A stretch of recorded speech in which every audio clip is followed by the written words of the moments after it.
പ്രവാസം തുടങ്ങിയത് മുതൽ നാട് അന്യമായി പോയി എന്നുള്ളൊരു തോന്നലേക്ക് ഉണ്ടാവാറുണ്ട്.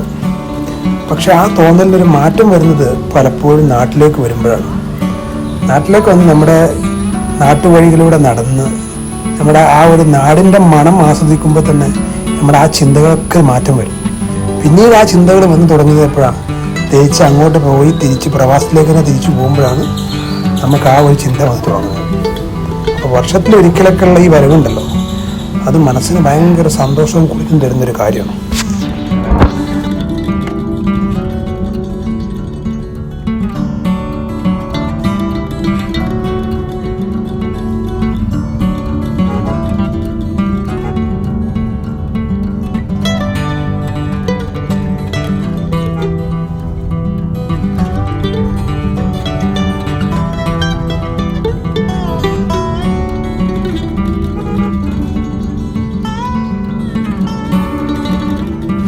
പിന്നെ നമ്മുടെ മനസ്സിനും നമ്മുടെ സംതൃപ്തിക്കും വിളങ്ങുന്ന ഒരു വീട് നിർമ്മിക്കുക എന്ന് പറഞ്ഞു കഴിഞ്ഞാൽ ഏതൊരു പ്രവാസിയെ സംബന്ധിച്ചിടത്തോളം വലിയൊരു സ്വപ്നമാണ്. അപ്പോൾ അത് എത്ര വലിയ വീടാണോ ചെറിയ വീടാണോ എന്നുള്ളതല്ല, നമുക്ക് അത്രമാത്രം നമുക്കതിൽ നിന്ന് സന്തോഷം കിട്ടുന്നുണ്ട് എന്നുള്ളതാണ് പ്രാധാന്യം. ഏതായാലും ഞാനും അതുപോലെ ഒരു വീട് പണി കഴിപ്പിക്കുന്നുണ്ട്. എന്ന് തീരും എന്നുള്ളതൊന്നും എനിക്കറിയില്ല. എൻ്റെ മനസ്സിൻ്റെ ആ ഒരു സന്തോഷത്തിനും എൻ്റെ ആഗ്രഹങ്ങൾക്കും അനുസരിച്ചുള്ളൊരു വീടാണ് ഞാൻ നിർമ്മിക്കുന്നത്. അത് നമുക്ക് മനസ്സിന് വളരെ സന്തോഷവും ശാന്തതയും കിട്ടുന്ന നല്ല പച്ചപ്പ് കണ്ടിട്ടുള്ള ആ ഒരു അന്തരീക്ഷത്തിലാണ് ഞാൻ വീട് നിർമ്മിക്കുന്നത്.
നാട്ടിലെത്തി കഴിഞ്ഞാൽ നമ്മുടെ സ്വന്തം ഗ്രാമത്തിലൂടെ നമ്മുടെ സ്വന്തം റോഡുകളിലൂടെ പച്ചപ്പും പാടൊക്കെ കണ്ട് നല്ല രസകരമായിട്ട് നമ്മുടെ സ്വന്തം തിരൂരൊന്ന് പോയി കറങ്ങി വരാമെന്ന് പറഞ്ഞാൽ അതൊരു സ്വപ്നമാണ് ആക്ച്വലി. നാട്ടിൽ വന്നു കഴിഞ്ഞാൽ ഫസ്റ്റ് പരിപാടി അതാണ്.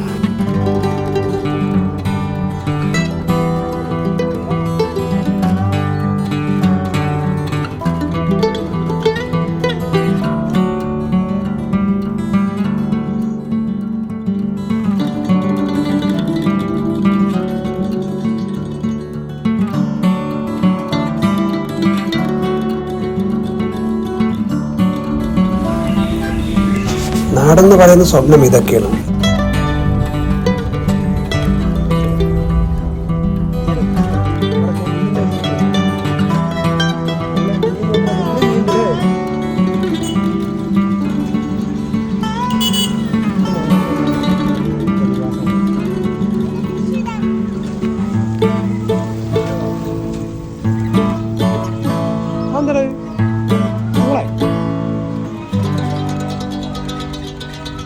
എന്താ വില അവനെ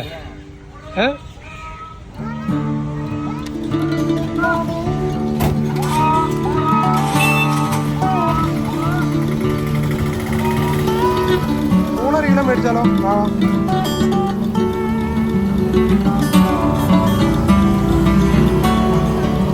4 കിലോ എടുത്തു. നമ്മള് ഒരു വെള്ളം കുടിക്കാൻ വേണ്ടി വണ്ടി എടുത്തപ്പോൾ 4 കിലോ പൂള കഴിച്ചു. നമുക്ക് യൂട്യൂബിൽ പ്രശ്നമൊന്നുമില്ല. നിങ്ങൾക്ക് തന്നെ പരിപാടി, നിങ്ങൾക്ക് വേറെ തന്നെ പരിപാടി, പച്ചക്കറി പരിപാടി സീസണായതുകൊണ്ട് ഇവിടെ പൂള ഇറക്കിയതാ.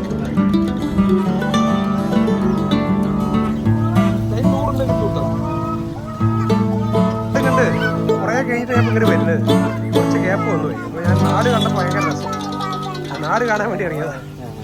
കുട്ടികൾക്ക് സോഡ സർവത്ത് കൊടുത്താൽ മതി. ഇതിപ്പോൾ എന്താ നിങ്ങൾ എടുക്കുന്നത്? മോര് സോഡ അല്ലേ? അതാണ് ഇപ്പോൾ ഇവിടുത്തെ ഹൈലൈറ്റ്. അതാണ് ഇവിടുത്തെ മെയിൻ സ്പെഷ്യൽ.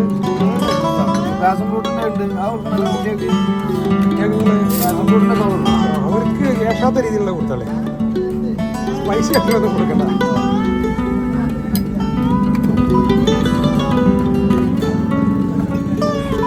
ഇത് മോര് നാടൻ മോരാ?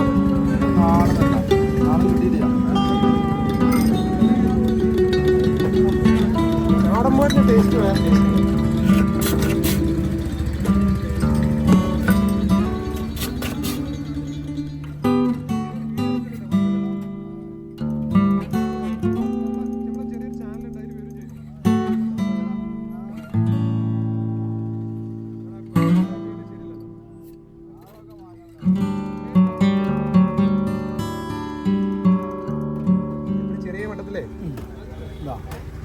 നമ്മളിവിടെ അല്ല, പുറത്താണ്. കൊടുത്തല്ലേ. ഇന്നലെ വന്നാണ്, അപ്പോ നാട് കാണിച്ചറിയാം.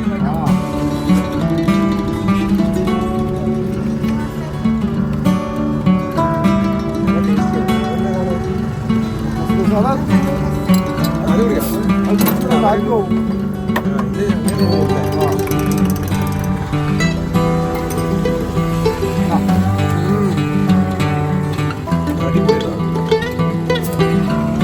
എങ്ങനെയുണ്ട്?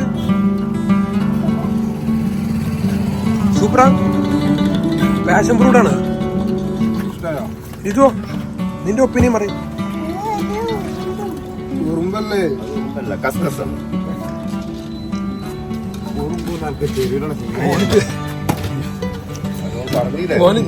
ഓന് ജനിച്ചാൽ ആദ്യമായിട്ട് കാണാണ് ആ സാധനം.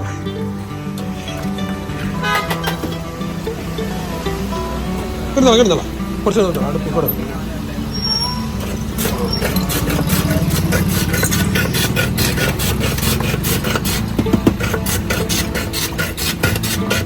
നിർത്തുക.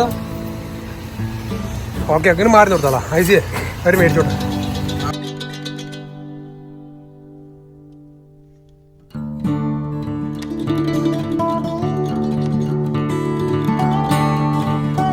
ഈ നാടിനെ വീണ്ടും വീണ്ടും നാട്ടിലേക്ക് ആകർഷിക്കുന്ന ഒരു മെയിൻ ഘടകം എന്ന് പറയുന്നത് നമ്മുടെ ഈ ഗ്രാമങ്ങളിൽ തന്നെയാണ്. എത്ര പട്ടണങ്ങളും സൗകര്യങ്ങളും ഉണ്ടെന്ന് പറഞ്ഞാലും നാടിൻ്റെ ഈ ഭംഗിയുണ്ടല്ലോ, അതൊരു പ്രത്യേക ഒരു അനുഭൂതി തന്നെയാണ്.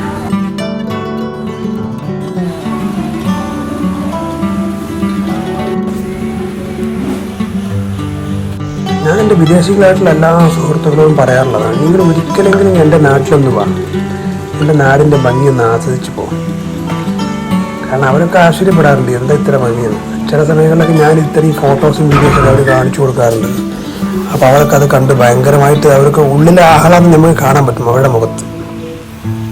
അപ്പോൾ അവരെല്ലാവരും എനിക്ക് പ്രോമിസ് ചെയ്യുന്നതാണ്, വരും, ഞങ്ങൾക്ക് അവസരം കിട്ടിയാൽ ഞങ്ങൾ ഒരിക്കലെങ്കിലും നിൻ്റെ ഗ്രാമത്തിൽ വരും, അല്ലെങ്കിൽ നിൻ്റെ നാട്ടിൽ വരും. നിർഭാഗ്യവശാൽ പല പ്രശ്നങ്ങളും ഇപ്പോൾ നമ്മുടെ നാട്ടിലുണ്ട്. വെള്ളപ്പൊക്കം, ഉരുൾപൊട്ടലൊക്കെ ഉണ്ട്.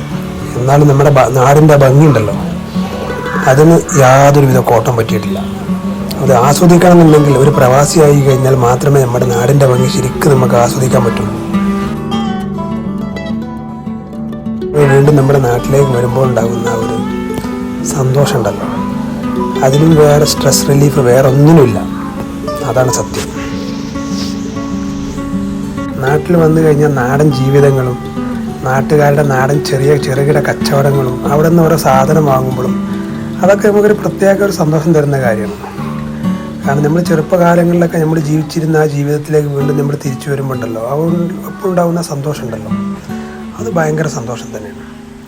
അത് എവിടെ ചെന്ന് കഴിഞ്ഞാലും നമുക്ക് ഏത് മോളിൽ ചെന്ന് ഷോപ്പിംഗ് നടത്തിയാലും ഏത് സൂപ്പർ മാർക്കറ്റിൽ ചെന്ന് ഷോപ്പിംഗ് നടത്തിയാലും നമുക്ക് അത്ര ഒരു ഫീലിങ്ങും അത്ര ഒരു സന്തോഷം വേറെ ഒന്നിനും കിട്ടാറില്ല. ഇതൊരു മാർക്കറ്റിൽ വന്നപ്പോഴേ റിസുവിന് വിശപ്പില്ല. റിസു അത് വെള്ളച്ചായ കൊടുത്തിട്ടുണ്ട്. അപ്പോൾ അത് കുടിച്ചാൽ കേട്ടി അത് കുടിച്ചാലാ മിൽക്കാണ്, മിൽക്ക് ടീ ആണ്. ചൂടുണ്ട് അത് കഴിച്ചാൽ അത് ഭയങ്കര വിശപ്പ്. നാട്ടിലെത്തി കഴിഞ്ഞാൽ ഒന്നും വേണ്ട, ചുമ്മാ സൈലൻ്റായിട്ട് കുറച്ച് നേരം നമ്മുടെ വീട്ടുമുറ്റത്തോ അല്ലെങ്കിൽ നമ്മുടെ കൊലായിലോ ചുമ്മാ കുറച്ച് നേരം ഇരുന്നാൽ മതി.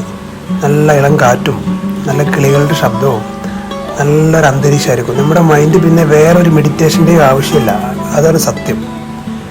കാരണം ഞാൻ പലപ്പോഴും എൻ്റെ സുഹൃത്തുക്കളോട് അവിടെ നിന്ന് സംസാരിക്കുമ്പോൾ പറയാറുണ്ട്, ഭയങ്കര സ്ട്രെസ്സാണ്, ജോലി പ്രഷറാണെന്നൊക്കെ പറയാറുണ്ട്.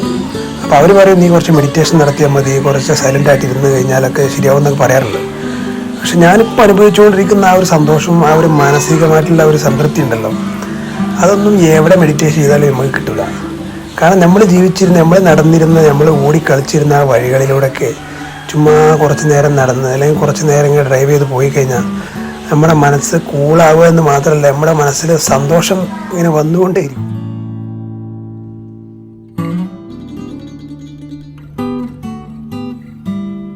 ഏതായാലും വീഡിയോ എല്ലാവർക്കും ഇഷ്ടപ്പെട്ടെന്ന് കരുതുന്നു. നമുക്ക് മറ്റൊരു വീഡിയോയിൽ കാണാം. അതുവരേക്കും ഗുഡ് ബൈ.